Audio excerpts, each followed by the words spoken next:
Altså, jeg startede med at lytte til radio, da jeg opdagede, at der fandtes andet end mine forældres gamle 78-plader derhjemme. Det var jeg vokset op med. Og de var jo ikke specielt musikalske eller noget. De havde bare en lille pladesamling med nogle 78-plader, som sandsynligvis de fleste mennesker har. Altså, gamle træk-op-grammofoner. Altså, vi skal helt der tilbage, ikke? Jeg var jo en underlig knægt allerede fra jeg var 6-7 år gammel, fordi jeg interesserede mig ikke for at lege med legetøj. Jeg interesserede mig for musik. Jeg har været en 10-11-12 år. Jeg er opvokset i Sønderjylland, så der har været en del tysk lokalradio, Radio Schleswig-Holstein, RSH.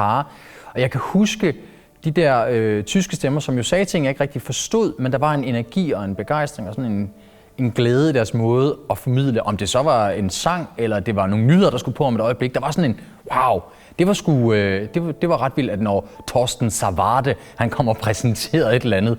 Jeg synes bare, der var et eller andet ved det der, som var sindssygt fængende. Det allerførste radio, jeg begyndte at lytte til, det var en blanding af Weekend FM, som var Lille Lars og Jakob Lund, der stod for det, og The Voice, som var på Vimmelskafte dengang. Og de var sådan lige fordelt over at være mine store forbilleder. The Voice, de var bare de store konger. Frank Rasmussen, kongen med stemme, Daddy Kjær med autoriteten, Dennis Johannesson, der kunne få sladderspælden til at virke ægte. Du ved, alle de her programmer sugede jeg i mig. Og ville lyde sådan, jeg kunne bare mærke, sådan vil jeg lyde en dag. Jeg hørte P4 i P1. Altså jeg hørte, Alex Maskinen hørte jeg rigtig meget. Jeg var kæmpe fan af.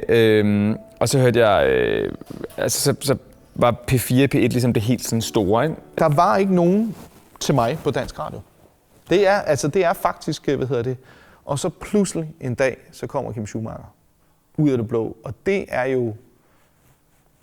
det er jo vitterligt sådan noget med, at mit liv flipper fra 0 til 1. Altså, det er dagen før og dagen efter er verden en anden.